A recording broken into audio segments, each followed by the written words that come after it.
चलिए, hello student, BPN classes exam में आप लोगों का स्वागत है। आज क्लास 11th, कौन सी क्लास की? Class 11th। ठीक है, कौन सा चैप्टर? सरल रेखा। कौन सा चैप्टर? सरल रेखा। ठीक है, तो आज हम सरल रेखा के सवालों के बारे में चलेंगे। जो हमारा पहला सवाल कहता है, ध्यान दीजिएगा, हम सवाल भी बताते चलेंगे और उनका सूत्र भी बताते चलेंगे और साथ में उनका उपयोग भी बताते चलेंगे। तो जो हमारा पहला सवाल है वो कहता है निम्नलिखित बिंदुओं से, ध्यान दीजिएगा, थोड़ा सा हम बड़ा कर देते हैं पढ़ने के लिए। ध्यान दीजिएगा क्या कहता है यहां पे। कहता है निम्नलिखित बिंदुओं से खींची जाने वाली रेखाओं की प्रत्येक प्रतिबंध के अनुसार प्रवणता ज्ञात करो। प्रवणता ज्ञात करनी है। प्रवणता का मतलब होता है झुकाव। प्रवणता का मतलब क्या होता है? झुकाव। झुकाव किसके साथ? एक्स अक्ष के साथ। मतलब कहने का तात्पर्य है कि मान लीजिएगा आपके पास, ये हमारे पास अक्ष है, जो एक्स अक्ष है, ये एक्स डैश है, वाई अक्ष है और ये वाई डैश है। हमारे पास एक बिंदु यहां पर है और एक बिंदु यहां पर है। इमेजिन करो। अब इन दोनों बिंदुओं को मिलाती हुई हम क्या करते हैं? एक रेखा खींचते हैं। क्या करते हैं? एक रेखा खींचते हैं। तो एक बिंदु यहां पर मान लीजिएगा, ये पहला बिंदु है x1 y1 है और ये दूसरा बिंदु हमारे पास क्या है? x2 y2 है। हो गया। दो बिंदुओं से होकर जाने वाली रेखा हम पढ़ क्या रहे हैं? सरल रेखा। क्या पढ़ रहे हैं? सरल रेखा। दो बिंदुओं से होकर, कक्षा 10 में आप लोगों ने पढ़ा है, दो बिंदुओं से होकर जाने वाली का रेखाओं के बीच की दूरी। दो बिंदुओं के, ये एक बिंदु और ये बिंदु, आपने कक्षा 10 में पढ़ा है, दो बिंदुओं के बीच की दूरी। ठीक है, आज क्या पढ़ोगे? इनका झुकाव, इनका प्रवणता। ठीक है, तो यहां पे एक बिंदु यहां पर और एक बिंदु यहां पे, और इन दोनों बिंदुओं को मिलाती हुई एक रेखा जब खींचा तो इसका जो झुकाव है, प्रवणता है, वो कितना है? तो प्रवणता को याद रखना, प्रवणता बतानी है जब आपके पास दो बिंदु दिए जाए। क्या दिया जाए? दो बिंदु दिए जाए और आपको प्रवणता निकालनी हो तो m बराबर, प्रवणता को काहे से डिनोट करते हैं? m से। तो m बराबर सूत्र होता है y2 माइनस का y1 बटे x2 माइनस का x1। ये हमारा फार्मूला है। जब आपके पास, जैसे इन सारे सवालों में आपका कहा लगेगा कि भैया दो बिंदुओं से होकर कोई रेखा जा रही है और उन रेखाओं का झुकाव क्या होगा, तो झुकाव का होता है m बराबर y2 माइनस का y1 बटे x2 माइनस का x1। ये हो जाएगा। और m बराबर हमारे पास क्या होता है? tan थीटा भी होता है। m बराबर क्या होता है? tan theta. तो यहां पे आप इन दोनों को अगर हम एक साथ किया जाए तो हमारे पास tan थीटा बराबर, आप यहां पे कह सकते हो क्या? y2 माइनस का y1 बटे x2 माइनस का x1। कर सकते हो कि नहीं कर सकते हो? क्योंकि m बराबर ये भी है, m बराबर ये भी है, तो समीकरण 1 तथा समीकरण 2 से तो दोनों आपस में क्या होंगे? बराबर होंगे। यानी हमारा थीटा का मतलब होता है ये झुकाव, ये है थीटा। जब एक्स अक्ष के साथ मिलती है तो कितने एंगल का कोण बनाती है, कितना निर्धारित करती है, तो वो कोण बताना होता है। इतनी बात है समझ में। यानी जो पहले सवाल है, पहले सवाल में आपको जो झुकाव ज्ञात करना है वो इसी प्रकार का ज्ञात करना है। तो पहला जो सूत्र है प्रवणता, m बराबर सूत्र का होता है y2 माइनस का y1 बटे x2 माइनस का x1। m बराबर का होता है tan थीटा, और tan थीटा बराबर क्या होता है? y2 माइनस का y1 बटे x2 माइनस का x1 हो जाएगा। इतनी बात आई। यानी पहले सवाल में और दूसरे सवाल में आपको यही ज्ञात करना है। इसमें भी देखिएगा, उन रेखाओं की प्रवणता ज्ञात कीजिए जिनका x अक्ष की धनात्मक दिशा से झुकाव निम्नवत है। यानी झुकाव निम्नवत है। ठीक है, यानी थीटा बराबर 45 डिग्री, तो यहां पे कितना रखोगे? 45। तो m बराबर आपको मिल जाएगा। थीटा बराबर कितना? 150। थीटा बराबर कितना? tan inverse 2/3। ठीक है, थीटा बराबर कितना? 60। थीटा बराबर कितना? 120। थीटा बराबर कितना? 135। तो आपको क्या करना है? झुकाव ज्ञात करना है। क्लियर? इसके बाद कहता है कार्तीय तल में एक चतुर्भुज खींचिए जिसकी शीर्ष से इतना दिया गया है, इसका क्षेत्रफल बताएंगे। इसका क्षेत्रफल के लिए हम आपको फार्मूला बताएंगे। ठीक है, इसके बाद कहता है संभव और दो बिंदुओं से होकर जाने वाली रेखा की प्रवणता, ये वाला। ठीक है, अब हम चलते हैं सवाल के बारे में बात करते हैं। तो सभी बच्चे पहले तो ये सूत्र याद रखेंगे कि अगर आपके पास दो बिंदु दिए जाएं और दो बिंदुओं से होकर कोई रेखा गुजर रही है तो उसका झुकाव, उसकी प्रवणता कैसे ज्ञात करते हैं? तो m बराबर सूत्र क्या होता है? y2 माइनस का y1 बटे x2 माइनस का x1। ठीक है, और m बराबर क्या होता है? tan थीटा भी होता है। और दोनों को अगर आपस में देखा जाए तो tan थीटा बराबर y2 माइनस का y1 बटे x2 माइनस का x1 होता है। चलिए हम क्वेश्चन में चलते हैं। क्वेश्चन, पहला क्वेश्चन हम बात करते हैं तो सारे बच्चे पहले तो इसको सूत्र को जरूर लिखेंगे। इस सूत्र को आप लोग लिख लीजिएगा, ठीक है। ये सूत्र आप लोग यहां पे हमने लगा दिया ताकि आप यहां पे नोट कर सकते हैं। चलिए पहला सवाल है, पहले नंबर का पहला सवाल क्या कहता है, ध्यान दीजिएगा। हमारे पास पहला बिंदु क्या है, हाँ कहता है बिंदुओं। हम यहां पे सवाल लिखते हैं बिंदुओं, ध्यान दीजिएगा।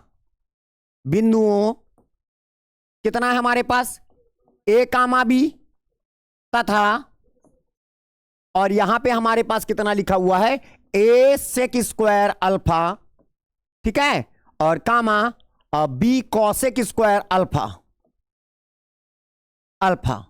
ठीक है। से होकर जाने वाली रेखा की प्रवणता ज्ञात करो। जाने वाली किसकी भैया, रेखा की प्रवणता। अभी हमने आपको सूत्र क्या बताया है, दो बिंदुओं से होकर जाने वाली रेखा की प्रवणता का फार्मूला क्या होता है। हमारा फार्मूला होता है y2 माइनस का y1 बटे x2 माइनस का x1, ये हमारा फार्मूला है।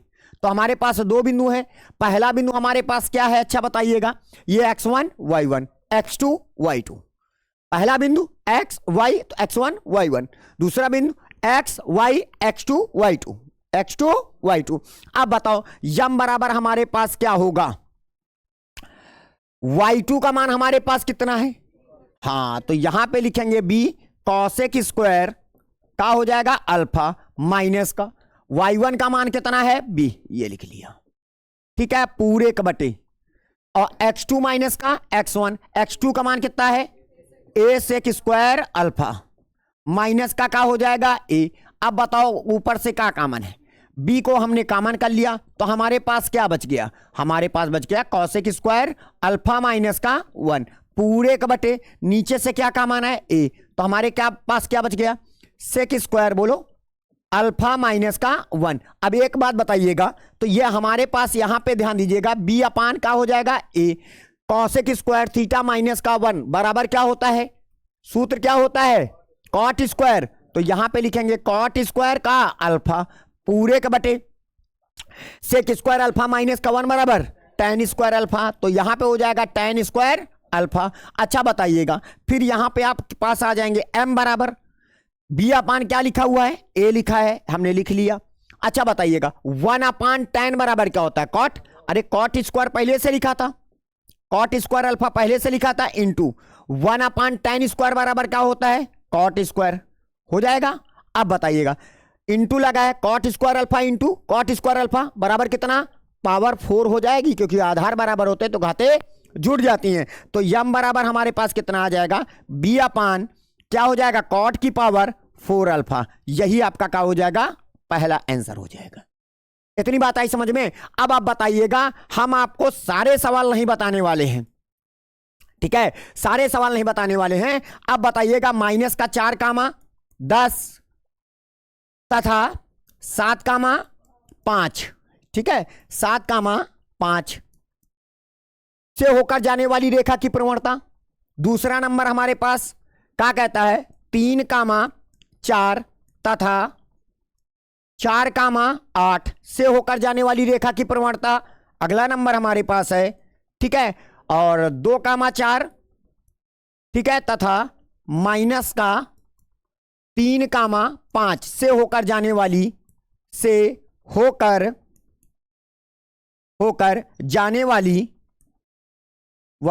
रेखा की प्रवणता। रेखा की क्या करते हैं प्रवणता ज्ञात करते हैं। चलिए हम लास्ट वाला सवाल आपको बता देते हैं, यानी इस सवाल को बता देंगे, बाकी 2 सवाल आपको करने हैं। तो बताइएगा दो बिंदुओं से होकर जाने वाली रेखा की प्रवणता का सूत्र क्या होता है, m बराबर y2 माइनस का y1 बटे x2 माइनस का x1, हो गया।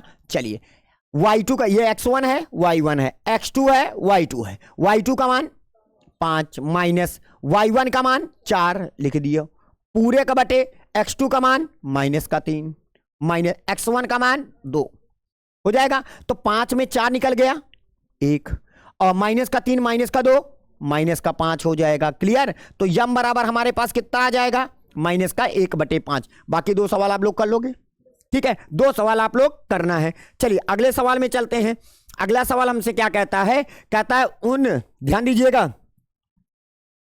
ध्यान दीजिएगा, क्या कहता है, उन रेखाओं की प्रवणता ज्ञात कीजिए जिनका एक्स अक्ष की धनात्मक दिशा से झुकाव निम्नवत है। झुकाव निम्नवत है, यानी एक्स अक्ष के साथ झुकाव का मतलब होता है कि भैया जैसे मान लीजिएगा आपके पास ये एक्स अक्ष है, ठीक है, ये वाई अक्ष है, ठीक है, तो एक रेखा गई जो एक्स अक्ष के साथ जो झुकाव है वो बताया है, यानी थीटा का मान उसने बताया, एक बार 45 डिग्री बताया है। ठीक है, और एक दूसरी रेखा गई है वो ऐसे गई है तो एक्स अक्ष के साथ झुकाव 150 डिग्री बताया है। आई बात समझ में? यानी एक्स अक्ष के साथ झुकाव सबसे ज्यादा जरूरी है, एक्स अक्ष के साथ झुकाव तो 150 डिग्री है, ये 60 डिग्री है, 120 डिग्री है, 35 डिग्री है, tan इनवर्स 2/3 है। तो लेकिन आपको क्या ज्ञात करना है, आपको प्रवणता ज्ञात करनी है। क्या ज्ञात करनी है आपको भाई? प्रवणता ज्ञात करनी है। तो प्रवणता ज्ञात करने के लिए हम क्या करेंगे, अच्छा ये बताइएगा, हमने एक सूत्र बताया है आपको। कौन सा सूत्र बताया है? अगर आपको प्रवणता ज्ञात करनी है तो ध्यान दीजिएगा, कहता है दूसरे का कौन सा नंबर, पहला नंबर। ठीक है, थीटा बराबर हमारे पास कितना दिया गया है, 45 डिग्री दिया गया। कितना दिया गया? पहला सवाल थीटा बराबर 45। अब रेखा की प्रवणता ज्ञात करनी है तो रेखा की प्रवणता ज्ञात किया। अब यहां पे रेखा की प्रवणता, अब यहां पे क्या 2 बिंदु दिए गए हैं? क्या नहीं दिए गए। क्या दिया गया है? कोण। तो आपको हमने बताया था एम बराबर क्या होता है, tan थीटा। एम बराबर tan थीटा, तो एम बराबर tan थीटा की जगह पर कितना रखोगे, 45 डिग्री। अब बताइएगा यम बराबर कितना हो जाएगा, tan 45 का मान 1 का है का प्लस का, तो यह प्रवणता आ गई आपके पास। आई बात समझ में? जैसे दूसरा नंबर सवाल मान लीजिएगा, दूसरा नंबर इसी का क्या कहता है, दूसरा नंबर कहता है थीटा बराबर 150 डिग्री। क्लियर?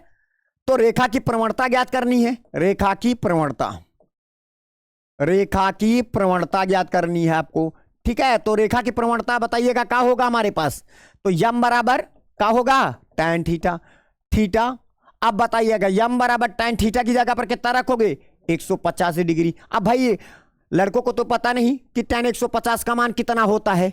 ठीक है, तो आपको क्या करना होगा, यम बराबर, आपको चतुर्थांश पढ़ाया गया हाई स्कूल में, क्या हम 150 को 90 प्लस का 60 या 180 माइनस 30 कर सकते हैं?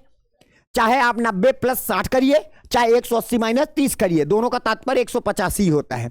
अब बताइएगा, तो यम बराबर tan 90 प्लस की चतुर्थांश में, दूसरे में tan क्या होता है, ऋणात्मक, और 90 में क्या हो जाता है, tan चेंज हो जाता है, तो ये बन जाएगा का cot, और क्या हो जाएगा 60।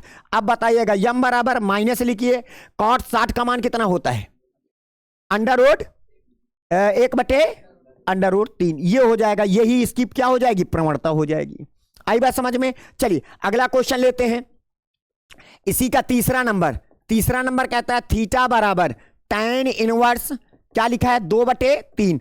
ठीक है, तो ये जो इनवर्स लगा है, tan इनवर्स लगा है, ये इनवर्स उठा के इधर आ जाएगा, तो यहां पे हो जाएगा tan थीटा बराबर कितना, 2/3। अभी हमने आपको बताया है tan थीटा बराबर क्या होता है, यम, यानी यम बराबर कितना आ जाएगा, 2/3। यही हो गया रेखा की प्रवणता, यानी रेखा की प्रवणता कितनी आ गई, रेखा की प्रवणता आपके पास आ गई, क्योंकि tan थीटा को ही तो बोला जाता है यम, तो रेखा की प्रवणता हमारे पास कितना आ गया, यानी यम बराबर 2/3 हो जाएगा। क्लियर? तो उम्मीद है कि आप 2 सवाल 100% करेंगे। कौन कौन से 2 सवाल, 2 सवाल का है, 3 सवाल, यानी थीटा बराबर आपके पास 60 डिग्री, तो प्रवणता आपको ज्ञात करनी है। ठीक है, और थीटा बराबर अगर आपके पास 120 डिग्री है तो प्रवणता आपको ज्ञात करनी है। ठीक है, और थीटा बराबर जब कितना है, 135 डिग्री है, तो थीटा का एम प्रवणता ज्ञात करनी है। चलिए इतने 3 सवाल आप लोग लगा लेंगे, पक्की बात है ना? ये तीनों सवाल आपको लगाने हैं, तीनों सवाल आपको क्या करने हैं भैया, लगाने हैं। ठीक है, ये तीनों सवाल आपको लगाने हैं। चलिए इन तीनों सवालों को आपको क्या करना है, लगाना है। ठीक है, इन तीनों सवालों को लगाना है। चलिए अब हम चलते हैं, हम तीसरे और चौथे को भी छोड़ रहे हैं, क्योंकि हम 5वां जो सवाल है हम इस पर थोड़ा सा फोकस करते हैं। पांचवा सवाल क्या कहता है, क्योंकि थोड़ी सी जो जगह बची है वो पांचवें नंबर सवाल के लिए है, ठीक है। तो हमारे पास कहता है, ध्यान दीजिएगा, हमसे कहता है बिंदु, क्या बोलता है, 8,10 और कितना 10,12 से होकर जाने वाली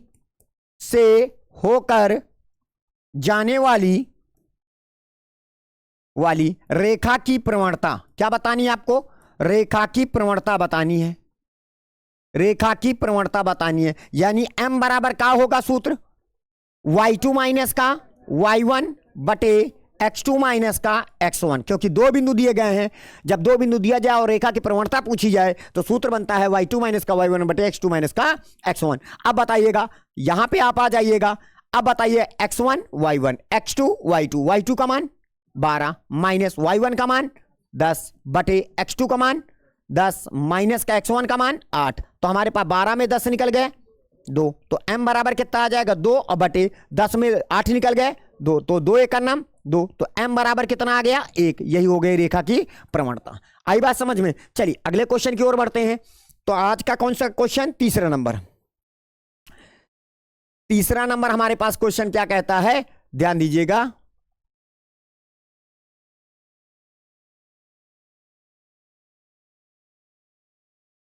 चलिए तीसरे नंबर सवाल में चलते हैं। तीसरा सवाल क्या कहता है, तीसरे और चौथे नंबर में चलते हैं। देखिएगा, सबसे पहला काम क्या कहता है, कार्तीय तल में एक चतुर्भुज खींचिए। कहां खींचना है, कार्तीय तल में एक चतुर्भुज खींचिए जिसके शीर्ष माइनस का 4,5 0,7 5 माइनस का 5 और माइनस का 4 माइनस का 2 है। इसका क्षेत्रफल भी क्या करना है, आपको ज्ञात करना है। तो कैसे ज्ञात करेंगे, ध्यान दीजिएगा। सबसे पहले हम इसको कार्तीय तल में व्यवस्थित करेंगे। क्या करेंगे, इसको कार्तीय तल में व्यवस्थित करके तब हम इसका क्षेत्रफल बताएंगे। बात आ रही समझ में। तो चलिए हम यहां पे बात करते हैं। तो कार्तीय तल में व्यवस्थित करते हैं। ये हमारे पास क्या है, एक्स अक्ष है, ये एक्स डैश है, ये वाई अक्ष है और ये हमारे पास क्या है, वाई डैश है। ठीक है। तो सबसे पहले हम जब भी कार्तीय तल बनाएंगे तो आपको पता है ये एक्स निर्देशांक होते हैं कि नहीं होते हैं। ठीक है। तो यानी एक्स अक्ष की पॉजिटिव दिशा में 5 तक खींचेंगे और निगेटिव दिशा में हम कहां तक जाएंगे, माइनस के 4 तक जाएंगे। तो यहां पे आपके पास आ जाएगा 1 2 3 4 5, मान लीजिएगा 6। ठीक है। इधर कितना आएंगे हम, माइनस का 1 माइनस का 2 माइनस का 3 माइनस का 4 और इधर हम माइनस के 5। ऊपर जाएंगे, अब वाई अक्ष में देखेंगे 5 7 माइनस का 5 और 2, यानी 7 तक पॉजिटिव में जाएंगे। कहां तक जाएंगे, 7 तक। यहां पे 1, यहां पे 2 3 4 5 6 और ये 7 हो गया। इधर माइनस का 1 माइनस का 2 माइनस का 3 माइनस का 4 माइनस का 5, ये हो गया। तो सबसे पहला है कि माइनस का 4,5, क्या लिखा है हमारे पास, माइनस का 4,5 किस चतुर्थांश में स्थित है हमारे पास, द्वितीय चतुर्थांश में। कहां पर है, क्योंकि x निगेटिव है, y पॉजिटिव है। तो हमारा कक्षा 10 में हम लोगों ने पढ़ा है, ठीक है, 9th में भी पढ़ा है हम लोगों ने कि किस चतुर्थांश में, द्वितीय में। तो हम यहां पे क्या करेंगे, x अक्ष से कहां से निकला है, माइनस के 4 से निकला है। कहां से निकला है भैया, माइनस के 4 से निकला हुआ है। ठीक है। ये एक्स अक्ष से -4 से और वाई अक्ष से 5 से। तो ये देखिएगा, ये आई बात समझ में। जहां पर दोनों रेखाएं आपस में मिल जाएंगी वहीं पर हमारे पास ये क्या हो जाएगा, माइनस का 4,5 हो जाएगा। पहला बिंदु हो गया। इस बिंदु का नाम क्या लिख लेते हैं, ए। दूसरा 0,7, एक्स निर्देशांक 0 है, वाई निर्देशांक कितना है 7। एक का मतलब वाई अक्ष पर है। जब एक्स निर्देशांक अगर 0 होता है और एक्स निर्देशांक 0 तो वो बिंदु कहां पर है, वाई अक्ष पर। अगर वाई निर्देशांक 0 होता है तो वो बिंदु कहां पर है, एक्स अक्ष पर। तो 0,7 ये यहां, तो इसका नाम रख लेते हैं 0 और जी इसका मतलब बी बिंदु, और इसको लिखेंगे 0,7 हो जाएगा। ठीक है। इसके बाद 5 माइनस का 5 किस चतुर्थांश में है, चौथे चतुर्थांश में। किसमें, चौथे में। तो एक्स अक्ष से कहां से निकलेंगे भैया, 5 से निकलेंगे। एक्स अक्ष से पॉजिटिव का 5 से निकलेंगे और वाई अक्ष से निगेटिव का 5 से निकलेंगे। तो ये निगेटिव का 5 से निकला है। जहां पर दोनों मिल गए वहीं पर क्या हो जाएगा, 5, माइनस का 5 हो जाएगा, और इस बिंदु के निर्देशांक का नाम क्या रख लिया, सी। एक और लास्ट बिंदु बचा है माइनस का 4 कामा माइनस का 2, जो तृतीय चतुर्थांश में है। कहां पर है, तृतीय चतुर्थांश में। तो चलिए तृतीय क्या लिखा है, माइनस का 4 कामा माइनस का 2। एक्स अच्छे से निकलो -4 से, वाई अच्छे से निकलो -2 से।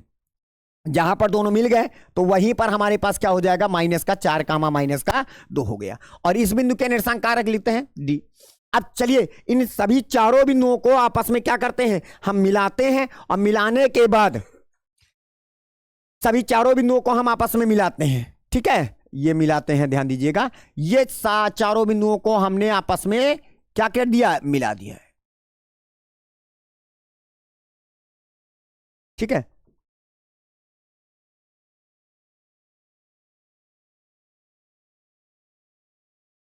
ठीक है, चारों बिंदुओं को हमने आपस में मिलाया, इनको इनसे मिला दिया, दिखाई पड़ रहा है। अच्छा, ए को बी से मिलाया, और बी को किससे मिलाएंगे, सी को सी से मिलाएंगे। ए को बी से और बी को सी से। कहां है हमारा सी, ये दिखाई पड़ रहा है। ठीक है, ये दिखाई पड़ा, ये हमारा सी हो गया। और सी को कितने से मिलाएंगे, डी से। हो गया, ये मिल गया मान लीजिएगा। ठीक है, ये मिल गया। और फिर किसको मिलाएंगे, ए को डी से मिला दिया, मिला दिया। ये जो मिल भाग बना है, ये तुम्हारे पास चतुर्भुज आकृति का दिखाई पड़ रहा है। अब आपको इस भाग का क्या ज्ञात करना है बबुआ, इस भाग का आपको क्षेत्रफल ज्ञात करना है। इस भाग का यानी इस टोटल भाग का आपको क्षेत्रफल बताना है, इसका क्षेत्रफल बताना है आपको, इस भाग का आपको क्षेत्रफल बताना है। ठीक है, इस भाग का, ये जो हमारा ग्रीन कलर से रंगा हुआ है, इस भाग का क्षेत्रफल बताना है। क्योंकि जब अभी आप इसको जितना अच्छे से पढ़ोगे, समझ रहे हो ना, जितना अच्छे से पढ़ोगे इंटर में जाके छांकित भाग उतना ही बेटर आपको समझ में आएगा। क्योंकि एक चैप्टर इंटर में है समाकलन का अनुप्रयोग, जिसमें आपको डायग्राम बना के उसको कलर करना पड़ता है। ठीक है, तो आपको आर्ट भी आनी चाहिए एक प्रकार से। ठीक है, कला, कला वो वाला नहीं, तिरिया चरित्रम दइयो न जानो, वो वाला नहीं। ठीक है, कला वो वाली कला जो आर्ट साइड की। ठीक है, वो कला ना देखा हो कि रोना पिटना शुरू करो फिर बाग में आ जाए, अरे मर गए हुए का कार्यक्रम का, ऐसे नहीं, वो वाली कला वो वाली नहीं, यहां वो कला काम नहीं करेगी, है ना। तो ये हमारे पास छांकित भाग का आपको क्षेत्रफल बताना है। इतनी बात समझ में आई, ये छांकित भाग का आपको क्षेत्रफल बताना है। चलिए, इतनी बात आई। अब हम कैसे निकालेंगे, जब भी हमको छांकित भाग निकालना है तो हम लोगों ने हाई स्कूल में पढ़ा है त्रिभुज का क्षेत्रफल। हम लोगों ने क्या पढ़ा है भाई, त्रिभुज का क्षेत्रफल। हमने चतुर्भुज का क्षेत्रफल पढ़ा ही नहीं। ठीक है, हमने पढ़ा है कि भैया कि बिंदुओं, ध्यान दीजिएगा, बिंदुओं कौन कौन से बिंदु, माइनस का 4 कामा 5। ठीक है, माइनस का 4 कामा 5,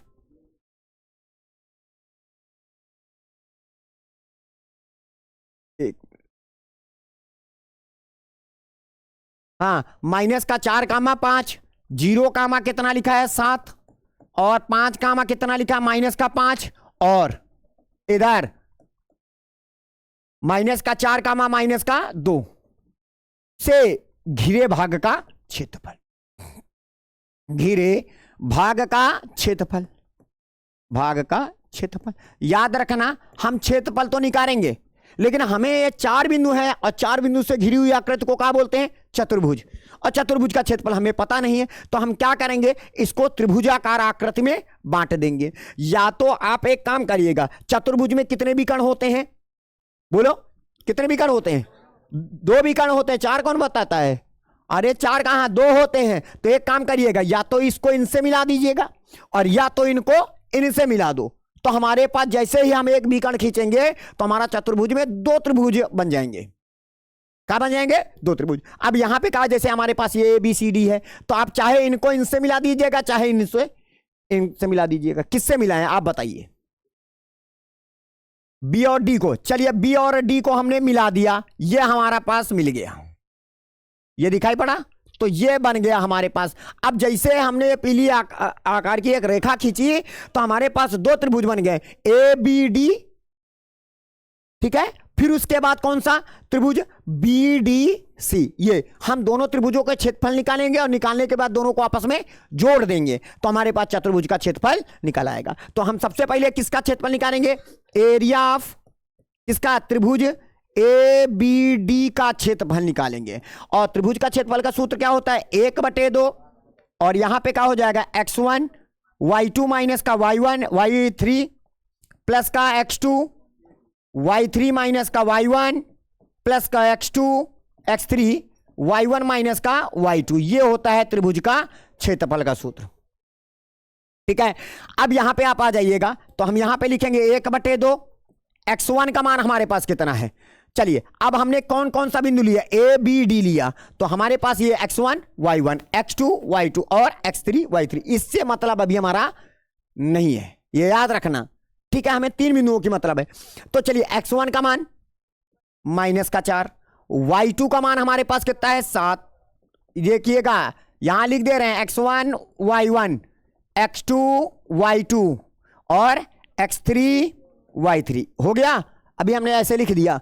अब बताइएगा -y3 का मान कितना है, माइनस का 2 तो माइनस प्लस x2 का मान कितना है 0, x2 का मान जब 0 होता है अंदर कोई भी संख्या रखेंगे वो तो 0 हो ही जाएगा। y3 का मान माइनस का 2 माइनस y1 का मान 5, ये हो जाएगा, प्लस का x3 का मान माइनस का 4 तो प्लस माइनस का 4 हो जाएगा, और y1 का मान 5 माइनस y2 का मान 7, ये हो जाएगा।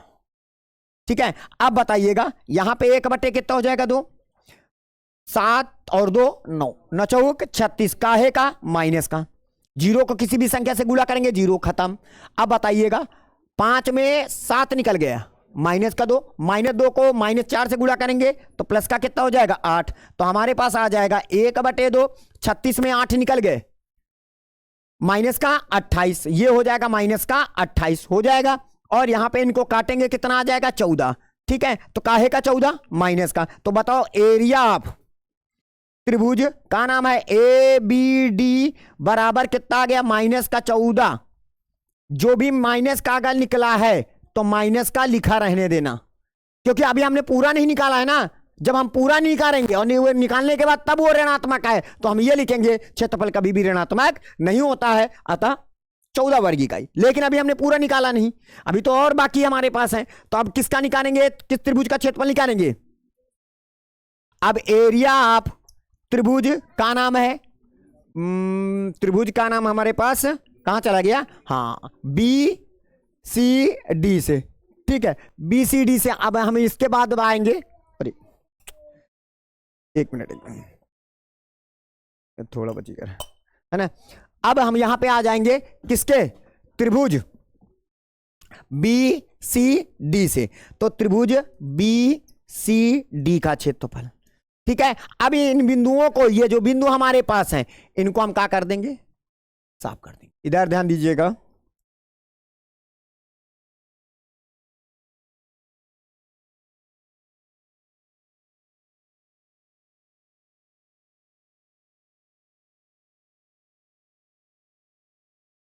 चलिए अब आते हैं कौन से, BCD। तो यहां पे इसको मानेंगे x1 y1 x2 y2, ठीक है, x3 y3। चलिए चलो त्रिभुज का क्षेत्रफल आपको यही, ठीक है। तो यहां पे हम क्या रखेंगे, 1/2, x1 का मान कितना है 0।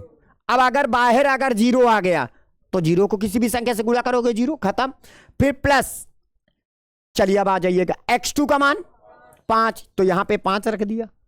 अब ब्रेकेट के अंदर क्या है हमारे पास, y3 माइनस का y1, y3 का मान 2 माइनस का, और y1 का मान कितना है 7, तो यहां पे लिखेंगे 7, ठीक है। फिर उसके बाद प्लस x3 का मान माइनस का 4 प्लस माइनस का 4 हो जाएगा।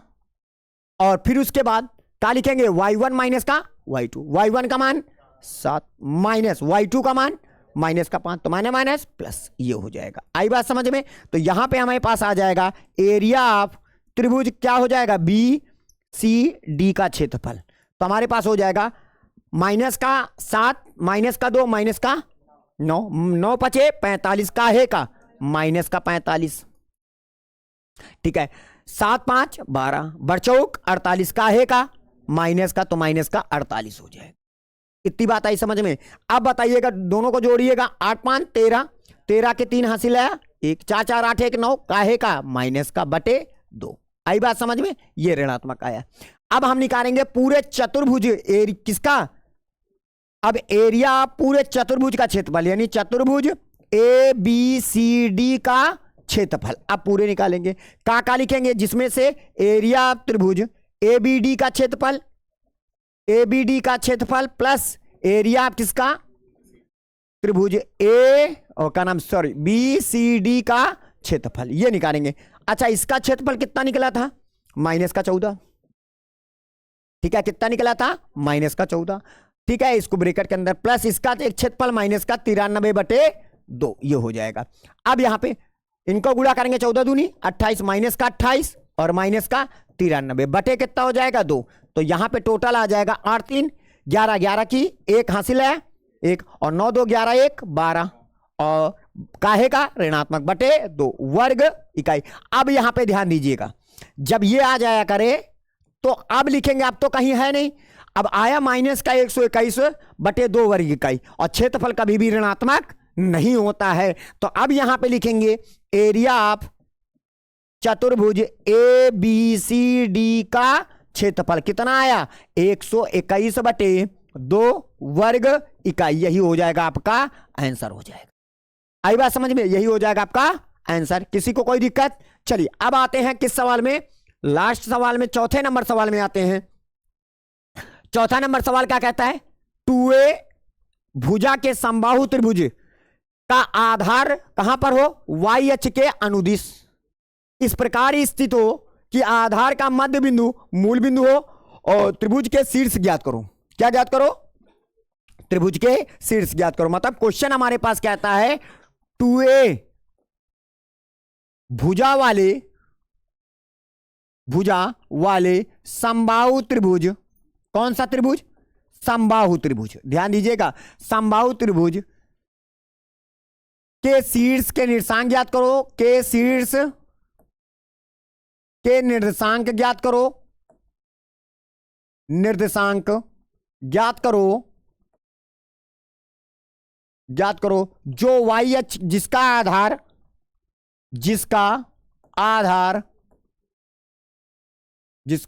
आधार कहां पे हो, आधार y अक्ष पर स्थित हो, कहां पर हो, y अक्ष के अनुदिश हो, y अक्ष के अनुदिश हो, ठीक है। और आधार का मध्य बिंदु इधर और आधार का मध्य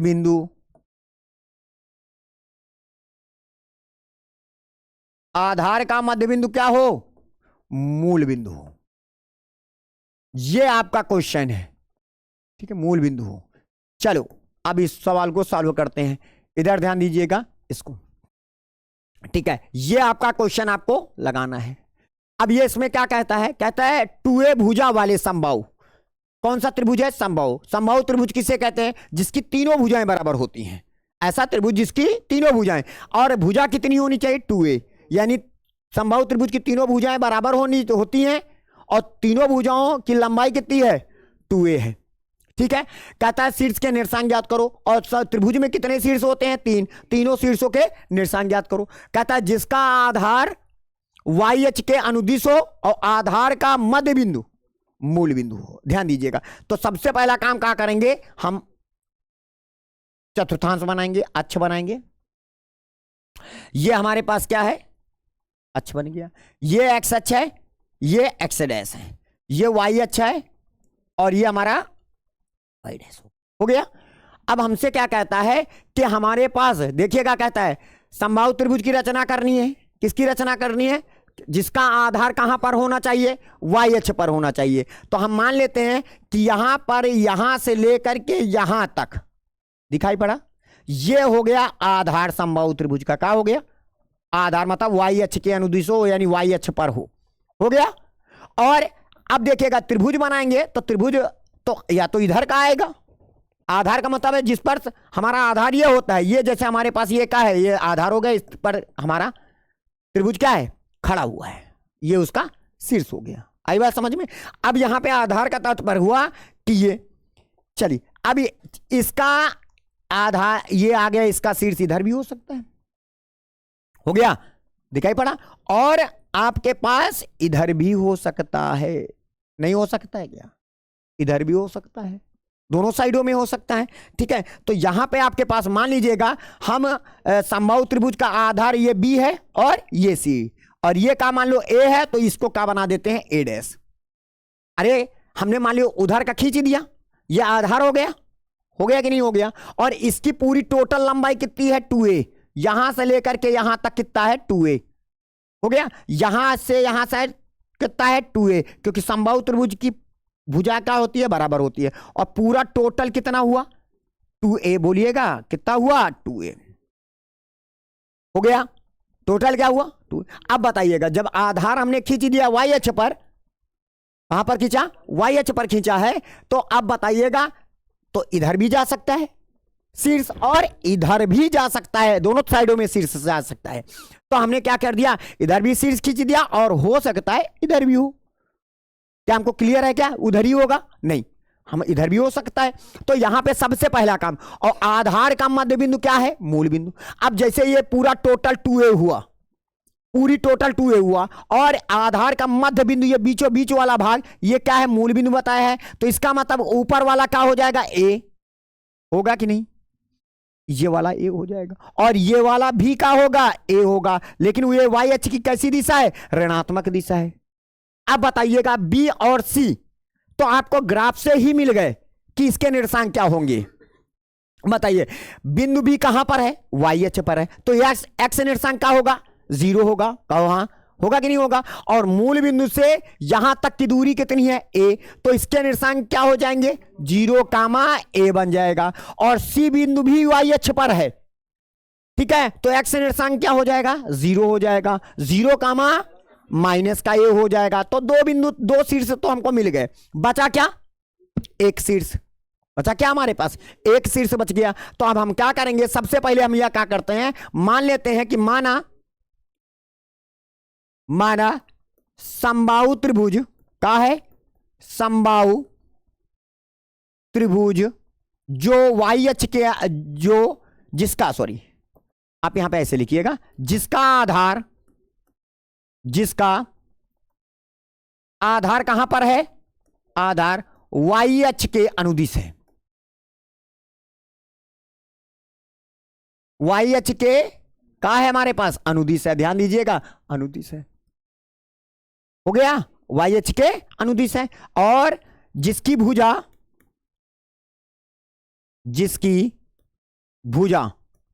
का है हमारे पास 2a है, कितना है भैया, 2a है, हो गया। अब आधार y अक्ष पर हो, तो आधार BC बराबर, आधार का नाम क्या है, BC की लंबाई कितनी है, 2a। जब आधार BC की लंबाई 2a है, तो AB और, बोलो, AB और AC की लंबाई भी कितनी होगी, 2a होगी, हो गया। अब आधार का मध्य बिंदु, यानी आधार, इधर ध्यान दीजिएगा, आधार BC का मध्य बिंदु का है, मूल बिंदु है, का है, मूल बिंदु है, मूल बिंदु O का है, O यानी O है, इसको हम क्या मान लेते हैं, O, ठीक है, O है। अब बताइए मूल बिंदु O है, तो B के निर्देशांक क्या होंगे, अब बताओ OB बराबर कितना हो जाएगा, ये बताओ, OB बराबर A आ जाएगा कि नहीं, OB बराबर A, क्योंकि कैसे आया हमारे पास, ये भी ध्यान दीजिए। अगर हमें OB का मान, किसका मान, चाहे हम OB का मान निकालें, चाहे हम OC का मान निकालें, दोनों दशाओं में ये जब मध्य बिंदु हो जाता है, तो BC का आधा, यानी BC बटे कितना, 2, BC का मान कितना है, 2a बटे कितना है, 2, 2 से 2 कट गया, तो हमारे पास चाहे हम OC कहें चाहे OB कहें, कितना आया, a आया, कितना आया, a आया, ये लिखित में, ठीक है। तो बताइएगा B कहां पर है, बिंदु B कहां पर है, ये बताइएगा, बिंदु बी y अक्ष पर है, y अक्ष पर है, अतः x निर्देशांक क्या होगा? x निर्देशांक हमारे पास 0 होगा, x निर्देशांक 0 होगा। इतनी बात समझ में आई? ये पूरा हम डिटेल में लिख रहे हैं। तो b के निर्देशांक क्या बनेंगे? b के निर्देशांक क्या बनेंगे? ठीक है, b के निर्देशांक क्या बनेंगे? 0, a हो जाएगा। हो जाएगा क्यों हुआ? क्योंकि मूल बिंदु से ऊपर की ओर है b, y अक्ष की पॉजिटिव दिशा में है, तो 0, a। और c के इसी प्रकार c के निर्देशांक क्या बनेंगे? वो भी तो y अक्ष पर है, बिंदु y अक्ष पर है कि नहीं c, तो x निर्देशांक उसका भी क्या होगा? 0 होगा। लेकिन ये मूल बिंदु से नीचे की ओर होगा, तो क्या हो जाएगा? -का a। तो दो निर्देशांक आपको मिल चुके हैं। बचा तुम्हारे पास किसका निर्देशांक? a, और या कह लो a डैश का निर्देशांक। अच्छा ये बताओ, ये आपका आधार हो गया, ये आपका लंब हो गया, और ये आपका कर्ण हो गया। कैसे? क्योंकि समकोण त्रिभुज, भाई समकोण त्रिभुज है। अब आपको कर्ण का मान पता है कितना है? AB, ठीक है, और आपको OB आधार पता है, और ये आपको, ये मान लीजिएगा ये लंब है, और ये आधार अभी आपको OA नहीं पता है कि O से लेकर के A तक की लंबाई कितनी है, मूल बिंदु से लेकर के A तक की लंबाई कितनी है। तो यहां पे आप लगाएंगे, क्या लगाएंगे भैया? समकोण त्रिभुज। समकोण बोलिएगा, त्रिभुज का नाम है इनका, बोलिएगा AOB से, AOB से। हो गया? आई बात समझ में? अच्छा बताओ, समकोण त्रिभुज क्या क्या होता है? पाइथागोरस प्रमेय से। कहां से लगाएंगे? पाइथागोरस प्रमेय से। तो पाइथागोरस प्रमेय क्या कहती है भाई? पाइथागोरस प्रमेय से, तो पाइथागोरस प्रमेय कहती है भैया कर्ण का स्क्वायर, कर्ण का नाम क्या है? AB का स्क्वायर बराबर आधार का स्क्वायर प्लस लंब का स्क्वायर। लंब का नाम क्या है? OB। हो गया? अब हमारे पास AB का मान कितना है? 2A। बोलिएगा 2A का होल स्क्वायर। OA का मान कितना है? पता ही नहीं, तो OA पड़ा रहने दो। लेकिन OB का मान पता है, A है, यहां से लेकर के यहां तक कितना है? A है, तो इसका स्क्वायर कर देंगे। 2 का स्क्वायर 4, A स्क्वायर हो जाएगा, और प्लस में था इधर आएगा माइनस में, तो 4A स्क्वायर माइनस का A स्क्वायर बराबर का हो जाएगा? OA स्क्वायर हो जाएगा। तो आप बताओ कितना आया? 3A स्क्वायर आएगा कि नहीं? स्क्वायर हटा, अंडर रूट लगा, बराबर कितना? OA। आई बात समझ में? अच्छा ये बताओ, जब कोई चीज वर्गमूल से बाहर निकलती है तो प्लस और माइनस दोनों होते हैं, तो अंडर रूट 3 तो अंडर रूट 3 पड़ा रहेगा, लेकिन A स्क्वायर का वर्गमूल A आ जाएगा। आई बात समझ में? तो अब बताओ, यहां पे आपको बताना होगा, बात आई समझ में? अब बताओ, तो A के निर्देशांक क्या बनेंगे? अब यहां से O से लेके A तक के बीच की दूरी कितनी आई? प्लस माइनस का अंडर रूट 3/2। प्लस माइनस क्यों? क्योंकि यहां से लेकर यहां तक कितना है? पॉजिटिव, तो अंडर रूट 3A। और यहां से लेकर यहां तक की दूरी निगेटिव, क्यों? क्योंकि ये y एक्स अक्ष की निगेटिव दिशा है कि नहीं है? तो यहां पे ये निगेटिव में आ जाएगा। तो अब बताइएगा A के निर्देशांक क्या बनेंगे? A के निर्देशांक, A कहां पर है ये बताओ? एक्स अक्ष पर है ना? तो y निर्देशांक क्या होगा? 0 होगा, और x अक्ष यहां से लेकर के यहां तक की दूरी पॉजिटिव रखेंगे, अंडर रूट 3A, 0। और A डैश के निर्देशांक अगर आपको ज्ञात करना है तो माइनस का अंडर रूट 3A, का हो जाएगा? 0 हो जाएगा। इसका मतलब समबाहु त्रिभुज, समबाहु त्रिभुज का नाम है ABC के निर्देशांक का बन गए हमारे पास। अच्छा बताइएगा, चलिए A के निर्देशांक का बनेगा? हाँ ना प्लस माइनस लगा दीजिएगा, प्लस माइनस का अंडर रूट 3A, 0। दूसरा का बना था 0, A। तीसरा का बना था 0, माइनस का A। नहीं आया समझ में? तो ये हमारे पास 0, माइनस का A हो जाएगा। हो गया आपके पास त्रिभुज के शीर्षों के निर्देशांक। कैसे त्रिभुजों के? समबाहु त्रिभुज के शीर्षों के निर्देशांक हमको मिल गए। ठीक है, चलिए अगले क्वेश्चन की ओर बढ़ते हैं। अगला कहता है, फिर से देखिएगा हमसे क्या कहता है, ध्यान दीजिएगा। हमसे कहता है कि बिंदु इधर, बिंदु 3, -4 और 5, -7 से होकर जाने वाली से होकर जाने वाली रेखा की प्रवणता, रेखा की क्या ज्ञात करनी है? प्रवणता ज्ञात करनी है। पता है आपको सूत्र? m बराबर क्या होता है? y2 माइनस का y1 बटे x2 माइनस का x1। कौन सा नंबर क्वेश्चन है ये? 6वां नंबर। तो चलिए y2 का मान माइनस का 7, यही है ना, माइनस y1 का मान माइनस का 4, तो माइनस माइनस प्लस, बटे x2 का मान 5 माइनस x1 का मान 3। तो हमारे पास हो जाएगा कितना आएगा? अच्छा, माइनस का 7 प्लस का 4 बराबर माइनस का 3, 5 में 3 निकल गया 2, तो हमारे पास प्रवणता कितनी आ गई है? माइनस का 3/2। ये हो गया हमारे पास प्रवणता। ठीक है, इसके बाद अगला आ जाइएगा, 7वें नंबर में आ जाते हैं। 7वां नंबर क्या कहता है? ये सबसे इंपॉर्टेंट सवाल है, 7वां नंबर मोस्ट इंपॉर्टेंट सवाल है, ये याद रखना। सवाल क्या कहता है सुनिएगा, कहता है तीन बिंदु, ध्यान दीजिएगा, 3 बिंदु क्या है? H, 0, A, B और तथा 0, K। कहता है क्या है? एक रेखा पर है। एक रेखा पर का होने का मतलब क्या होता है? एक रेखा पर है मतलब अतः संरेख है। एक ही तीनों बिंदु कहां पर है? मतलब है जैसे ये वाला बिंदु, यानी ये वाला बिंदु, कौन सा बिंदु? H, 0 और A, B। आई बात समझ में? और ये 0, A, 0, K, ये तीनों बिंदु एक ही सीधी सरल रेखा पर स्थित है। एक ही सीधी सरल रेखा पर स्थित है। रेखा पर स्थित है, रेखा खंड पर नहीं है। रेखा पर कहीं पर भी स्थित हो सकते हैं। रेखा किसे कहते हैं? जिसके दोनों सिरे अनिश्चित होते हैं, उसे क्या कहते हैं? रेखा कहते हैं। ठीक है, कहता है तो दिखाइए कि A/H, यानी आपको सिद्ध करना है। क्या करना है? प्रूफ दैट, यानी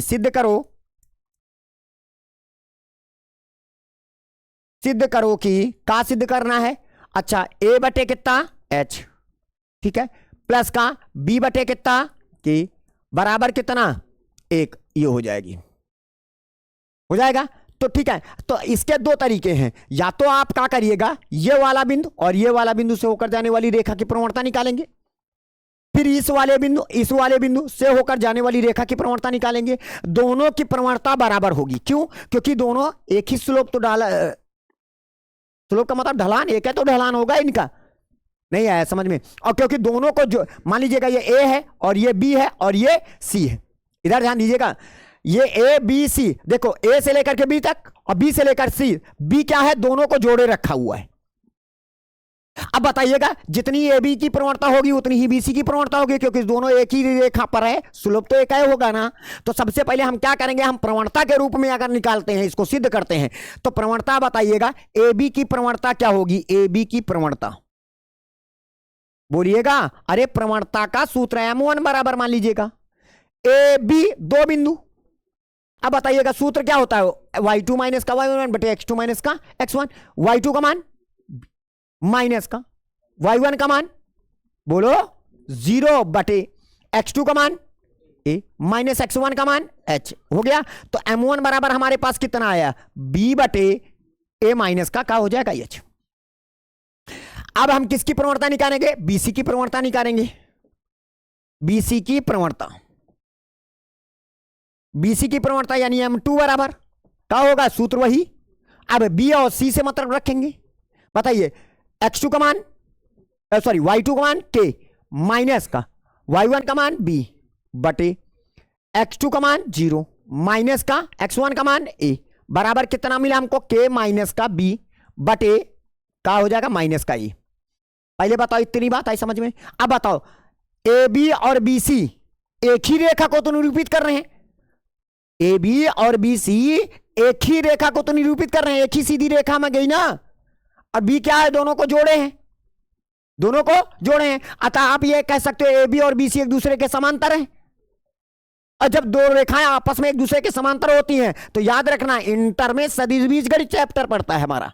और जब दो रेखाएं एक दूसरे के समांतर होती हैं या दोनों रेखाओं को एक बिंदु जोड़े रखे हो, तो इसका मतलब संरेख है। और जब संरेख होती है तो AB की जो प्रवणता होगी, ए बी की जो प्रवणता होगी वो बराबर होगी किसके, वो बी सी की प्रवणता की।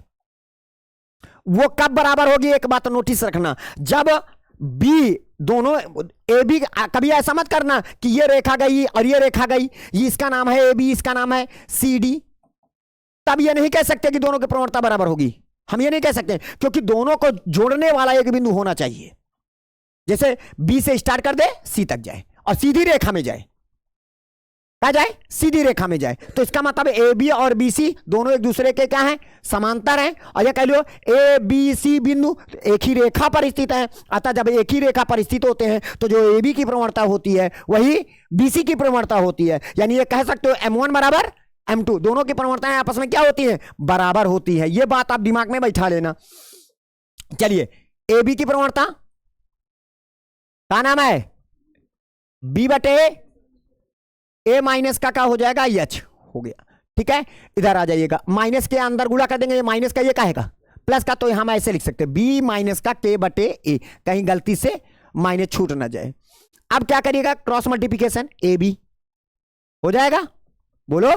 अब ये जाएगा इनसे गुणा होगा तो ए बी हो जाएगा, ये जाएगा इनसे गुणा होगा ए के आ जाएगा, ये जाएगा इनसे गुणा होगा माइनस का बी एच आ जाएगा, बोलो। और ये माइनस माइनस प्लस का हो जाएगा, एच के आ जाएगा। इतनी बात आई समझ में, ये प्लस में था, इधर आएगा माइनस में, तो ए बी से ए बी कैंसिल, और ये दोनों माइनस में है, इधर आएगा प्लस में, तो हमारे पास क्या आ जाएगा बोलिएगा, ए के प्लस का बी के बराबर का एच के। और हमें काहे में बटे में लाना है, और बराबर का लाना है एक, तो ये गुणे में था बटे में कर दो, तो ए के बटे एच के हो जाएगा, प्लस का बी के बटे एच के हो जाएगा, और बराबर कितना, एक। अब क्या करना, के से के कैंसिल है ना, और यहां पे क्या हो जाएगा, यहां पे एच होगा ना, अच्छा बी एच है, यहां पे एच है, यहां पे एच करिएगा इसको, ठीक है। यहां पे क्या है, बी एच है ना, तो यहां पे हो जाएगा बी एच बटे एच के। अब बताइएगा, एच से एच कैंसिल, तो क्या बचा, ए बटे एच प्लस का बी बटे के बराबर कितना, एक। यही हमको क्या करना था, ए बटे एच प्लस का बी बटे के बराबर कितना, एक। दैट्स ऑल, सिद्ध हो गया। लेकिन ये आपका एक तरीका ये हुआ, दूसरा तरीका है आपके पास, एक और है सेकंड मेथड, लेकिन ये तरीका आपको जानना होगा, क्योंकि हम पढ़ कौन सा चैप्टर रहे हैं, हम सरल रेखा पढ़ रहे हैं, और सरल रेखा में हम क्या पढ़ रहे हैं, अभी तक हमने प्रवणता रूप पढ़ा। प्रवणता रूप में हम कैसे सवालों को पढ़ रहे हैं, हम दो बिंदुओं से होकर जाने वाली रेखा की प्रवणता पढ़ रहे हैं।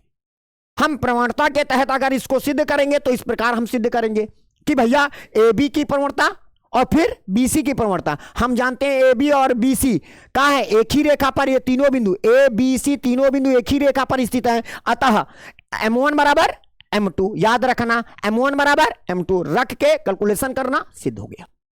लेकिन एक और बात है कि लिखना बिंदु, इधर दे देखिए क्या बिंदु, कौन कौन से बिंदु है, एच कामा 0, बोलो, ओए, ए कामा बी और 0 कामा के, कहता है संरेख है। क्या है, संरेख है। अभी आप लोगों ने संरेख है, अभी आप लोगों ने देखा कि जब हमारा बिंदु संरेख है तो पिछले वाले सवाल में आप लोगों ने पढ़ा कि त्रिभुज का क्षेत्रफल है ना, त्रिभुज का क्षेत्रफल कहां है, चला गया, ये वाला देखा पड़ा ना, ये जब एक सीधी रेखा पर स्थित होता है, याद रखना, तो क्या कोई त्रिभुजाकार आकृति बनाएगी, नहीं बनाएगी। अरे तीनों बिंदु एक ही सीधी रेखा में स्थित है, तीन बिंदु हैं, और तीन बिंदु से कोई घिरा हुआ भाग तो तैयार नहीं हो रहा, क्यों, क्योंकि तीनों बिंदु एक ही रेखा पर स्थित है, तो इसका त्रिभुज, इसका क्षेत्रफल क्या होगा, 0, इसका क्षेत्रफल क्या होगा। अरे अगर हम कह दें कि ये तीन बिंदु एक ही रेखा पर स्थित है, क्या ये कोई घेराबंदी करवाया, नहीं करवाया है, तो तीन बिंदु इसमें भी थे, लेकिन तीनों बिंदुओं को आपस में जब मिलाया तो तीनों बिंदु एक रेखा पर स्थित नहीं आया, एक ही रेखा पर आए, नहीं आए, तो कुछ ना कुछ छायांकित भाग होगा, कुछ भी ना कुछ क्षेत्रफल होगा, तो हमने निकाला। अब ये कहता है तीनों बिंदु एक ही रेखा पर स्थित है, आता बिंदु क्या है, संरेख है। तो जब संरेख होता है तो याद रखना, संरेख होता है तो संरेख होने का प्रतिबंध जो होता है संरेख का प्रतिबंध क्या होता है भैया, सुन लीजिएगा। प्रतिबंध होता है एक्स एक्स, हाँ 1/2। 1/2 क्यों नहीं लिख रहे हैं, सुनिएगा क्यों नहीं लिख रहे हैं, क्योंकि 1/2 जीरो हो जाता है, क्योंकि बराबर किसके होता है, जीरो, क्षेत्रफल उसका जीरो आएगा। 1/2 काम खत्म, यानी पूरा लिख करके बराबर जीरो दिखा दो।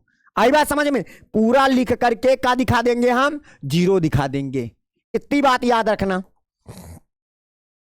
ठीक है। चलिए, तो हमारे पास x1 बोलिएगा क्या होगा, x1 ब्रेकर के अंदर y2 माइनस का y3 प्लस का x2 y3 माइनस का y1 प्लस का x3 y1 माइनस का y2 बराबर किसके, जीरो के। जो 1/2 था खत्म। क्यों, क्योंकि त्रिभुज का क्षेत्रफल ऐसी स्थिति में जीरो होता है, क्योंकि तब वहां पे कोई घेराबंदी आकृति, कोई छांकित भाग नहीं आएगा, ठीक है। इसका क्षेत्रफल जीरो। तो अब बताइए x1 का मान h बोलिएगा, y2 का मान b, माइनस y3 का मान k, प्लस का x2 का मान a, y3 का मान k, माइनस का y1 का मान जीरो, प्लस का x3 का मान जीरो, y1 का मान जीरो, माइनस y2 का मान b बराबर क्या, जीरो। जीरो को किसी भी संख्या से गुणा करेंगे तो खत्म हो गया। इनका अंदर गुणा करो, bh हो जाएगा, माइनस का hk हो जाएगा, और प्लस का ak हो जाएगा, और ये तो जीरो हो गया ना, बराबर जीरो। माइनस में था, प्लस में आ गया, तो हमारे पास हो जाएगा का ak प्लस का bh बराबर का हो जाएगा hk। गुणे में था, बटे में कर दो, तो ak बटे hk प्लस का bh बटे hk, ठीक है, hk, और बराबर 1। अब k से k कैंसिल, और इधर h से h कैंसिल, यहां पे hk, ठीक है, ये h से h कैंसिल, तो क्या बच गया, a बटे h प्लस का b बटे k बराबर कितना, 1। ये हो गया आपका सिद्ध। मतलब आप दोनों तरीकों का प्रयोग कर सकते हैं, ठीक है। लेकिन आप जैसे बोले वो, अगर कहे कि इसको प्रमाणता रूप में सिद्ध करो तो ये है, अब कह दे खाली सिद्ध करो तो चाहे आप ये मेथड लगाइए चाहे ये मेथड लगाइए, फिर कोई दिक्कत नहीं। लेकिन अगर क्वेश्चन कह दे कि भैया 3 बिंदु संरेख है, प्रमाणता रूप में सिद्ध करो इसको, तो आप ये मेथड लगाएंगे। लेकिन अगर कह दे कि तीनों बिंदु संरेख है तो सिद्ध करो, तो आप कोई भी मेथड लगा दो। बात आ रही समझ में। चलिए अगले क्वेश्चन की ओर बढ़ते हैं, ठीक है। अगला क्वेश्चन क्या कहता है, ध्यान दीजिएगा, देखिएगा अगला सवाल आ जाइएगा। कहता है पाइथागोरस प्रमेय के प्रयोग बिना, मतलब पाइथागोरस प्रमेय का प्रयोग नहीं करना है आपको, उसका पाइथागोरस प्रमेय के प्रयोग बिना सिद्ध कीजिए कि बिंदु 4,4, क्या कहता है, बिंदु क्या बोल रहा है, कौन सा नंबर क्वेश्चन है, 8वां नंबर क्वेश्चन है। कौन सा नंबर, 8वां। कहता है बिंदु, ठीक है, 4,4, फिर उसके बाद 3,5, फिर उसके बाद कितना, तथा माइनस का 1, माइनस का 1 हो गया। कहता है एक समकोण त्रिभुज के शीर्ष हैं, एक समकोण त्रिभुज के शीर्ष हैं, ठीक है। हम लोगों ने हाई स्कूल में पढ़ा है, हम लोगों ने हाई स्कूल में पढ़ा है कि क्या करते हैं, ओरल में हम समकोण त्रिभुज बनाते हैं। क्या बनाते हैं, ओरल में एक समकोण त्रिभुज बना दिया, मान लीजिएगा ये हमने बना दिया। अब यहां पे बनाने के बाद हमने ए बी सी, पहले हाई स्कूल की पढ़ाई को थोड़ा ध्यान देते हैं, इधर ध्यान दो, बातें करत ना है, नहीं तो बाहर सीधा दिखा पा रहे हो, नहीं पढ़ना भाग जाओ, बुलाने नहीं गए हैं, ठीक है। साफ सुथरी बात सुन लियो, नहीं आकर समझ में आ रहा है, भागो, ठीक है। अब आ जाओ, ये हमारे पास बिंदु है। हम हाई स्कूल में क्या पढ़े, हमने पढ़ा है कि ए बी सी त्रिभुज में 3 भुजाएं होती हैं। फिर हमने पहले क्या करते थे, ए और बी के बीच की दूरी निकालते थे, फिर बी और सी के बीच की दूरी निकालते थे, फिर ए और सी के बीच की दूरी निकालते थे कि नहीं निकालते थे। फिर हम क्या करते थे, बड़ी भुजा का वर्ग शेष 2 भुजाओं के वर्गों के योग के बराबर होता है, कहा था। अगर आ जाता था तो हम त्रिभुज क्या कर देते, कह देते थे अतः त्रिभुज समकोण त्रिभुज है, कहते थे कि नहीं कहते थे? अच्छा ठीक है, अब उसके बाद हो गया, लेकिन उसने हमसे एक बात उसने कह दिया कि भैया आपको पाइथागोरस प्रमेय कदापि सिद्ध नहीं लगाना है, आपको उसको छूना भी नहीं है पाइथागोरस को। अब तो भाई तो हाई स्कूल में तो थोड़ा बहुत पढ़े थे, उसके हम जरिए हम सिद्ध कर सकते। हाँ, अगर ये ना कहता सिद्ध करो ऐसा कहता तो हम क्या कर देते, हाई स्कूल वाला लगा देते।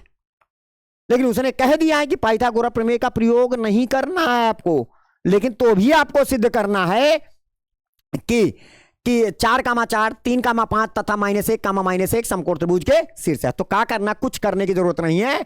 सबसे पहला काम करना, जैसे हमने ओरल एक डायग्राम बना लिया, हमें नहीं पता है, हमने मान लिया ये ए और ये बी और ये सी। सबसे पहले क्या करना, रेखाएं तो है ही हैं तुम्हारे पास, और कितनी रेखाएं हैं तुम्हारे पास?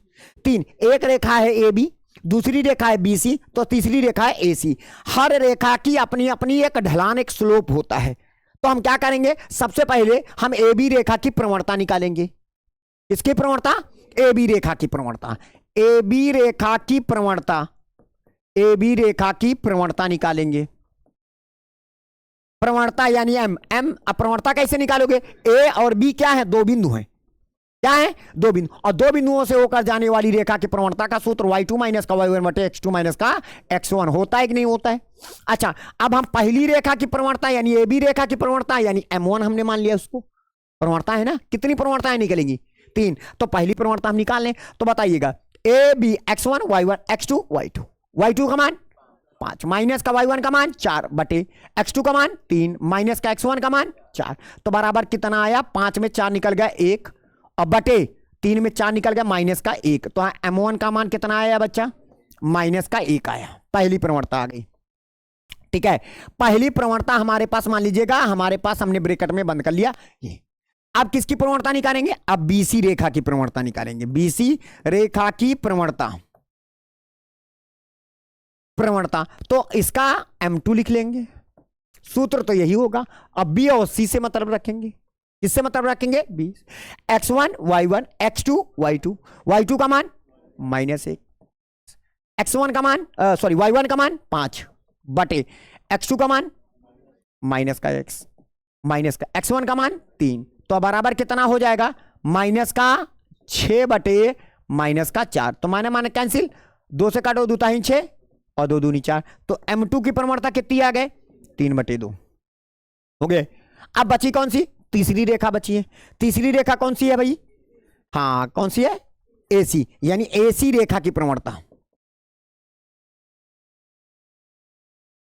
एसी रेखा की प्रवणता यानी का m3 बराबर सूत्र ए और सी से मतलब रखो, ए और सी से y2 का मान -1 माइनस y1 का मान 4 बटे x2 का मान -1, x1 का मान 4, तो बराबर कितना? -5 बटे -5, तो -5 से कट गया, कितना बचा? 1। तो m3 का मान कितना आया? 1। ये आ गया m3 का मान, और ये आ गया m2 का मान। हो गया। अब आपको क्या करना है? तीनों रेखाओं की प्रवणता मिल गई। अच्छा, किन्हीं भी दो रेखाओं को आपस में, दो रेखाओं की प्रवणताओं को आपस में आप गुणा करिए, और उनका यदि गुणनफल 1 आ जाता है तो हमारा त्रिभुज कैसा हो जाएगा? समकोण हो जाएगा। किन्हीं भी दो, जैसे मान लीजिएगा हम क्या कर देते हैं, यदि त्रिभुज एबीसी एक समकोण त्रिभुज है, क्या है? समकोण त्रिभुज है, तो आप कोई भी चाहे m1 गुणे m2 करो, अगर उनका गुणनफल -1 आ जाए, चाहे आप m2 गुणे m3 करो तो भी गुणनफल -1 आ जाए, किन्हीं में से, चाहे आप m3 गुणे m1 करो तो उनका गुणनफल -1 आ जाए। मतलब कहीं से भी किन्हीं दो प्रवणताओं को आपस में गुणा करो, यदि उनका गुणनफल क्या आ जाए? -1 आ जाए। इन तीनों कंडीशन में कोई भी कंडीशन अगर आ जाती है तो त्रिभुज कैसा हो जाएगा? समकोण त्रिभुज आ जाएगा, क्योंकि पहली रेखा पक्का है कि दूसरी रेखा पर क्या हो जाएगी? लंब। जैसे चलिए m1 और m2 को गुणा करते हैं, m1 का मान -1, m2 का मान 3/2, क्या गुणनफल आया -1? कितना आया? 3 × 3 -3/2, क्या -1 आया? नहीं आया। आगे बढ़ो, इधर आ जाओ। m2 का मान 3/2 2, 3/2 गुणे इसका मान 1, ठीक है 1 हो गया। तो बताओ क्या 3/2 बराबर है -1 के? नहीं। आगे बढ़ो, तीसरे में आ जाओ। M3 का मान 1 और गुणे M1 का मान -1, तो कितना आया? -1 बराबर आया ना -1 के, आया। इसका मतलब M3 कहां है? AC और M1 कहां है? AB। तो इसका मतलब ये जो डायग्राम बना है हमारा का है गलत बना है। क्या बना है? गलत बना है। अब सही डायग्राम फिर क्या होगा इसका? हमने क्या बताया था आपसे? ओरल डायग्राम है ये। अब हमारे पास क्या करेंगे, देखो किसकी किसकी प्रवणता को हम गुणा किया। हाँ, तो अब हम क्या करेंगे, इन बिंदुओं को चेंज करेंगे। M3 यानी M3 का मतलब AC रेखा की प्रवणता है ना, तो इसका नाम रख लेंगे। यहां पे पॉइंटों को हम साफ कर लेंगे। इसको साफ करेंगे, पॉइंट को, थोड़ा चित्र दिखाई पड़े अच्छे से कि भैया चित्र का होगा। चलिए हम इसका नाम क्या रखते हैं? जरिए ए और AB रेखा की प्रवणता और AC रेखा की प्रवणता जब गुणा किया तो ही तो लंबा आया, तो इसका नाम रखेंगे क्या? अब बताइएगा, AB और क्या है? AC। तो ये A क्या है? दोनों का उभयनिष्ठ है, बोलिएगा है ना। तो ये हो जाएगा AB और ये हो जाएगा AC और ये हो जाएगी सामने वाली भुजा कर्ण। अब इनके निर्देशांक ज्ञात करना है, लिख लो। A के निर्देशांक क्या रखना है? 4, B के निर्देशांक क्या रखना है? 3, 5 और C के निर्देशांक क्या रखना है? -1, -1। ये आपका एग्जैक्ट फिगर इसके साथ हुआ। नहीं आया समझ में? अतः देखो आया कि नहीं आया? -1 आया। अतः त्रिभुज ABC एक का है, एक समकोण त्रिभुज है। समकोण त्रिभुज है। पहले बताओ इतनी बात आई समझ में? क्यों? देखो क्यों? क्योंकि इसका मतलब हुआ क्यों? क्योंकि का जवाब दो। क्योंकि हमारे पास ये जो AC है वह AB पर का है? लंब है। AC जो है लंब है किस पर? AB पर। That's all.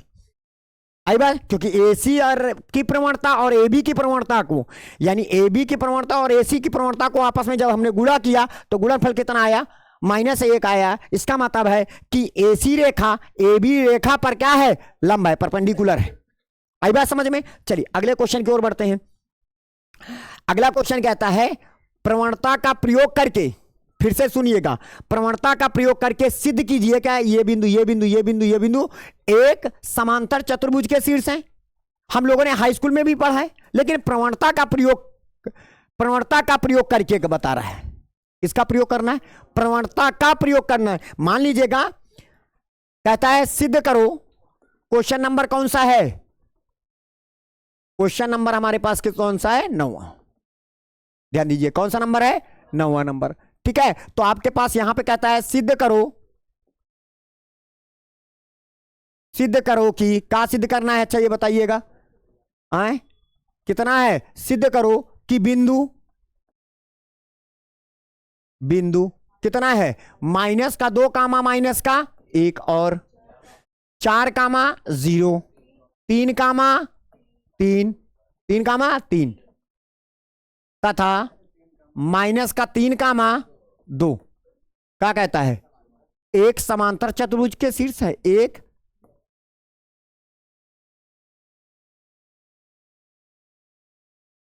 लेकिन आपको क्या करना है? पाइथागोरस प्रमेय का प्रयोग करके सिद्ध करना है। तो याद रखना, सबसे पहले तो हम एक समांतर चतुर्भुज का निर्माण करते हैं। ठीक है, समांतर चतुर्भुज का निर्माण करते हैं। यह मान लीजिएगा एक समांतर चतुर्भुज है। यह कैसा चतुर्भुज है? समांतर नहीं, ये समलंब है। ठीक है, तो यहां पे इनको हटा करके समांतर लाते हैं। तो समांतर चतुर्भुज हम किससे उठाते हैं? इनसे उठाते हैं। ये हमारे पास एक समांतर चतुर्भुज है, ये मान लीजिएगा, ये दिखाई पड़ा। ठीक है, ये समांतर चतुर्भुज है। हम इनका नामकरण लिख लेते हैं, A, इसका B, इसका C और इसका D। तो समांतर चतुर्भुज की एक खासियत होती है, आपको कुछ नहीं करना है, आप AB की प्रवणता निकालें और आप CD की प्रवणता, जो AB की प्रवणता होगी वही CD की भी प्रवणता होगी, क्योंकि दोनों एक दूसरे के क्या है? पैरेलल है, समांतर है। जब समांतर होती है तो उनका स्लोप बराबर होता है, ढलान बराबर होता है। ठीक है, तो जो AB की प्रवणता होगी वही CD की प्रवणता होगी, जो AC की प्रवणता होगी वही BD की प्रवणता होगी।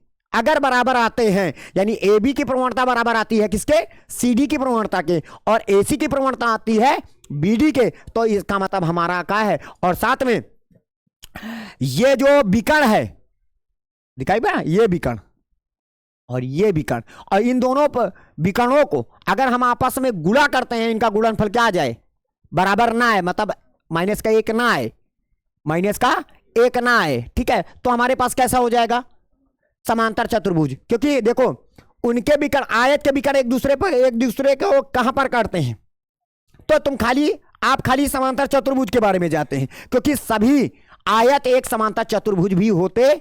आप कह सकते हो है, नहीं होते हैं, क्योंकि आयत के विकर्ण आपस में बराबर होते हैं और समांतर चतुर्भुज के विकर्ण बराबर नहीं होते हैं। उनको कह दिया, अगर कह दिया तो फिर इसका मतलब उसका नाम आयत, इसका नाम समांतर चतुर्भुज, दोनों एक है, नहीं, गलत है ये नहीं। तो सबसे पहले हम क्या करेंगे, सबसे पहले हम ए बी रेखा की प्रवणता निकालेंगे। इनका नामकरण लिखो, माइनस का 2 कामा माइनस का 1, इसका 4 कामा 0, इसका ए बी एक क्रम से लिखेंगे, ठीक है, इनका क्रम का विशेष मायने रखा जाता है। और इसको सी और इसको डी, सी के निशान क्या रखेंगे 3 कामा 3, और डी के निशान क्या रखेंगे माइनस का 3 कामा 2। हो गया। सबसे पहले हम क्या निकालेंगे, ए बी रेखा की प्रवणता, ए बी रेखा की क्या निकालेंगे प्रवणता, ए बी रेखा की प्रवणता मतलब M1, मतलब सूत्र का होता है y2 माइनस का y1 बटे y2 माइनस का y1 बटे x2 माइनस का x1। चलिए M1 की प्रवणता ए बी की, ए और बी, y2 का मान 0 माइनस y1 का मान -1 तो माइनस प्लस बटे x2 का मान 4 माइनस x1 का मान माइनस का 2 तो माइनस प्लस, तो बताओ कितना आ जाएगा 1/6। हो गया। अब हम किसकी प्रवणता निकालेंगे, हमने क्या बताया, ए बी की प्रवणता जो होगी वो सी डी की प्रवणता के बराबर होगी, दोनों की प्रवणता बराबर होगी। और देख लेते हैं अब किसकी प्रवणता निकालते हैं, सी डी रेखा की प्रवणता। अब बताइएगा कितना आया, M2 बराबर का होगा, सूत्र तो वही y2 माइनस का y1 बटे x2 माइनस का x2 का मान सॉरी y2 का मान 3, ठीक है। चलिए इनका इधर पकड़ लेते हैं, 3 माइनस का, देखिएगा y2 का मान इन्होंने क्या बताया है 3, y1 का मान बटे x2 का मान कितना है 3, ये 3 लिख दिया, माइनस x1 का मान -3, तो कितना आया 1/6। देखो इसका मतलब M1 बराबर का आया M2, यानी आप कह सकते हो ए बी रेखा की प्रवणता बराबर है सी डी रेखा की प्रवणता। अभी और है, अब किसकी प्रवणता निकालेंगे, ए बी रेखा की सॉरी ए डी रेखा की प्रवणता, किसकी रेखा, ए डी रेखा की प्रवणता। हम इसका नाम क्या रख लेते हैं, M3 लग लेते हैं, क्या रख लेते हैं M3, ए डी, इधर ए और डी रेखा की प्रवणता क्या होगा, y2 माइनस y1 बटे x2 माइनस x1 बराबर कितना आया 3 बटे -1 बराबर कितना आया -3 आएगा। अच्छा अब किसकी प्रवणता, अब बीसी रेखा की प्रवणता, किसकी रेखा, बीसी रेखा की प्रवणता, बीसी रेखा की प्रवणता तो अब क्या हो जाएगी, यानी M4 मान लेते हैं। बताइएगा क्या होगा, बोलो, समांतर बीसी y2 का मान बीसी 3 माइनस y1 का मान 0 बटे x2 का मान 3 माइनस का 4 बराबर कितना 3 बटे -1 कितना आया -3। अब बताइएगा तो M3 बराबर का हो जाएगा M4 बराबर M4। अब क्या निकालेंगे, विकर्णों की भी प्रवणता निकालेंगे, क्या निकालेंगे, विकर्णों की प्रवणता। तो विकर्ण अभी क्यों निकाले हैं, अच्छा ये बताइएगा, क्योंकि आयत के भी तो आमने सामने की भुजाएं समांतर होती हैं, तो उनकी भी प्रवणता बराबर होगी, और समांतर चतुर्भुज के भी विकर्ण क्या होते हैं, अरे सॉरी ये वाली आयत में भी आमने सामने की भुजाएं समांतर होती है, तो प्रवणताएं बराबर होंगी। और समांतर चतुर्भुज में विकर्ण बताता है कि हमारा ये आयत है कि हमारा ये समांतर चतुर्भुज है। तो सबसे पहले विकर्ण का नाम है, विकर्ण एसी की प्रवणता। तो बताइएगा सूत्र का लिखेंगे, M5 लिख लेते हैं। क्या लिख लेते हैं? M5। सूत्र यही लगेगा, A और C से मतलब रखो। y2 का मान 3 माइनस y1 का मान आए माइनस का 1 तो माइनस प्लस बटे x2 का मान 3 माइनस का x1 का मान माइनस का 2 तो माइनस प्लस, तो कितना आया? 4/5 आ गया। अब आ जाइएगा विकर्ण, कौन सा? विकर्ण BD की प्रवणता क्या होगी? अच्छा ये बताइएगा, विकर्ण BD की प्रवणता M6 बराबर कितना होगा? BD, अरे कोई भी पॉइंट मान लो, y2 का मान 2 माइनस y1 का मान 0 बटे x2 का मान माइनस का 3 और y1 का मान x1 का मान 4, तो कितना आया? 2 बटे माइनस का 7 हो जाएगा। अब देखो, अगर यदि सुन लीजिएगा, आयत में, आयत की बात होती है, अगर M5 और M6 को आपस में गुणा करें और गुणनफल माइनस का 1 आ जाता तो क्या आता? आयत होता। क्या होता? आयत होता, क्योंकि क्या बोलते हैं इसको, समांतर चतुर्भुज के विकर्ण जो होते हैं आपस में बराबर नहीं होते हैं, ठीक है। और आयत के विकर्ण, ध्यान दीजिएगा, ये जो हमारे पास क्या है, एक आयत है, तो आयत के विकर्ण जो भाव होते हैं तो एक दूसरे पर मान लीजिएगा लंब हो जाते हैं, ठीक है। लेकिन समांतर चतुर्भुज के विकर्ण, एक प्रकार यहां पे ऐसे बोल लीजिएगा कि समांतर चतुर्भुज के विकर्ण आपस में बराबर नहीं होते हैं, और आयत के विकर्ण आपस में क्या होते हैं? बराबर होते हैं। तो यहां पे आप क्या करिएगा? M5 गुणे M6 करेंगे, गुणा करिए, गुणनफल करेंगे तो हमारे पास कितना आ जाएगा? बताइए कितना आया? 4/5 और इसका माइनस का 2/7 आया, तो हमारे पास कितना? 4 दूनी 8 बटे 7 बचे 35। क्या माइनस का 1 आया? नहीं आया, नहीं आया। अतः ये चतुर्भुज ABCD कैसा चतुर्भुज है? अतः चतुर्भुज ABCD एक का है, एक समांतर चतुर्भुज है। एक कैसा है? समांतर चतुर्भुज है। आप ऐसे लिख सकते हो। आई बात समझ में? ठीक है, चलिए अगले क्वेश्चन की ओर बढ़ते हैं। चलिए आज की यहीं तक, ठीक है। जय हिंद, जय भारत। नोट करो।